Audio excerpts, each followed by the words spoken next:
Ibig mong sabihin, may tiwala ka kahit wala ang uling? Hindi ang mga uling ang kailangan ko po. Alam niyo kung anong gusto ko. Dito nga ba galing ang mabangong amoy na yun? Yung bango ng uling ay sumasama sa bango ng karne. Sa uling ka mo? Hindi maaari.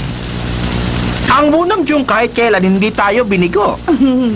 Si Director Robert O ang mismong gumawa nito. Ito ay pinaghalong malaws at uling.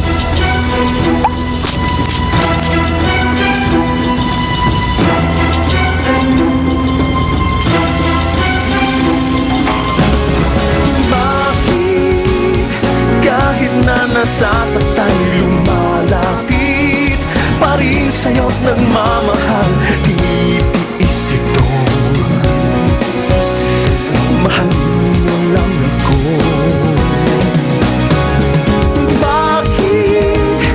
Kahit na nasasaktan, lumalapit pa rin sa'yo't nagmamahal. Mahalin mo lang ako.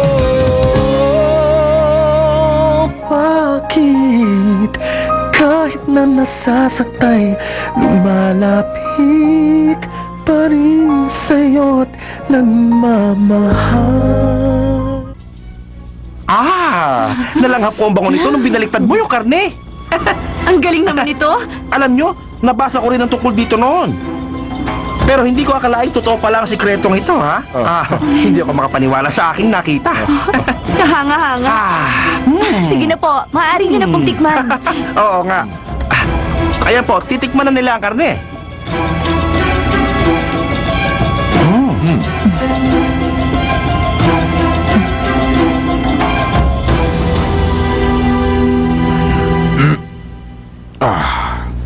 Ang lasa nito ay talagang... Ang bango ng uling ay lalong nagpasarap sa inihaw na karne. Unti-unti kong nalalasahan ng sarap. Hindi pa ako nakatikim ng katulad nito. Tama lang ang bango ng malaw sa uling na hinanda mo ngayon. Bagay na bagay. Sa kalidad ng karne ang ginawa mong uling para dito. Ito ay parang anino ng hari na dahan-dahang naglalakbay sa ilalim ng pasikat na araw. Anino ng hari? Salamat po. Salamat po. Napakaganda komento ang inyong sinabi.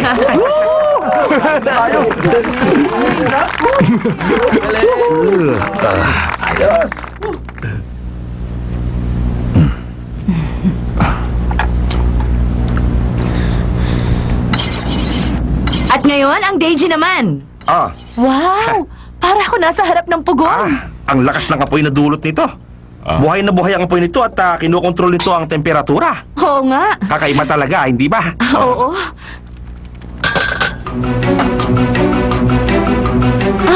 Hinihiwa na niya ang karne ng baka? Oo. Mas maganda kung nahiwa mo muna ito. Ang Korean beef ang pinakamagandang klase. Ayan, hinihiwa niya na ito ng pantay-pantay. Ang huling mga hiwa ay mas manipis.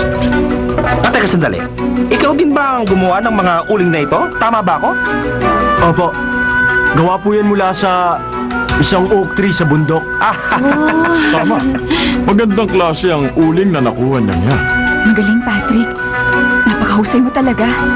Kahanga-hanga't naisip ng Wunam Jung at Deji na sila mismo ang gumawa ng kanilang mga uling. Tama ka dyan. Paano mo naisip ang ideya na yun? Oo nga. Siya mismo ang gumawa niyan. Ano?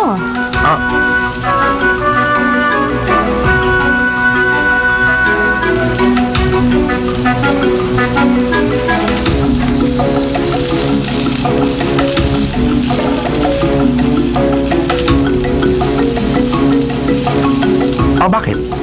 May problema ba?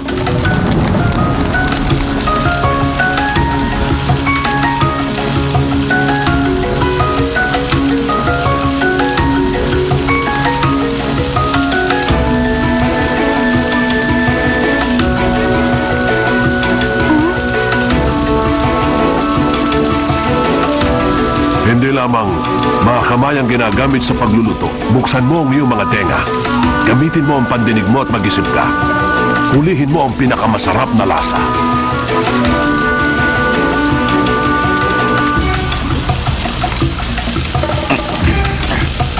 Hindi.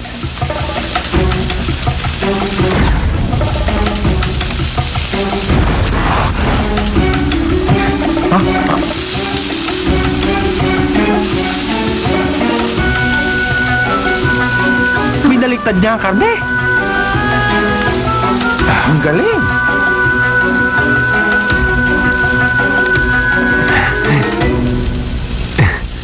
Tapos na po ito.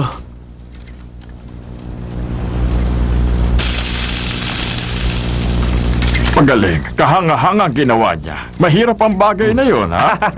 Hindi niya hinayaang tumulong ang katas ng karne sa uling na gawa niya. Ha? Pwede na bang matikman ito? Sige po. Sir, sandali po. Ito na lang po ang tikman nyo. Mas manipis po ito eh. Mukhang sumasakit po kasi ang ngipin ninyo. Oh. Paano mo... inobserbahan mo ko di pinagluto na para sa akin. Maraming salamat. Wala po nga naman.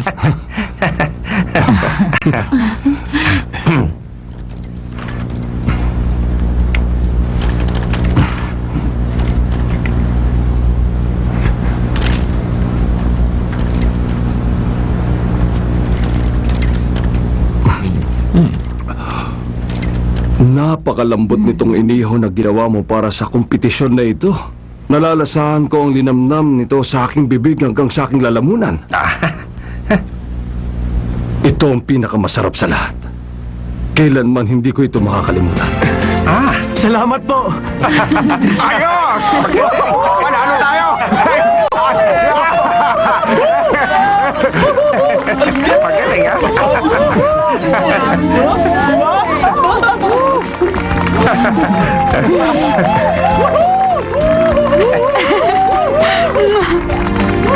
Galing.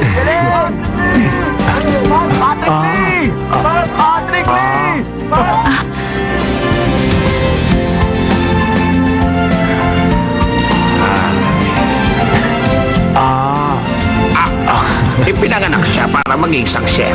Sarap, natural lang ito. Anong halaga nito?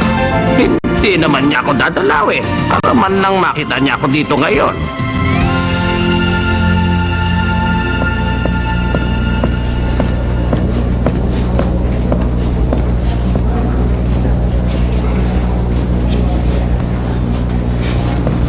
Ang mabangong uling ng Wunamjung kung saan sila mismo ang gumawa ayon sa kanilang nabasa. Sa mga lumang libro ay nagbunga ng maganda. Pero Nakita mo ba yung chef? naman ang tamang lasa Si Patrick. ng pandinig na siyang ipinakita ni Chef Patrick Lee ng Daejeon. Orihinal ito at kahangahan. Kung ibabatay Magaling natin yan. sa lasa, hindi ko alam kung tama itong sasabihin ko. Pero kung ang lasa ng Wunamjung ay may hahalin tulad sa anino ng hari, ang lasa naman ng inihaw na gawa ng Daejeon ay katulad sa dalagang tinutukso ang hari. Mukhang hirap ang mga hurado sa pagpili ng kung sino ang mananalo. Oo nga. Alamin na natin ang resulta. Tayo na.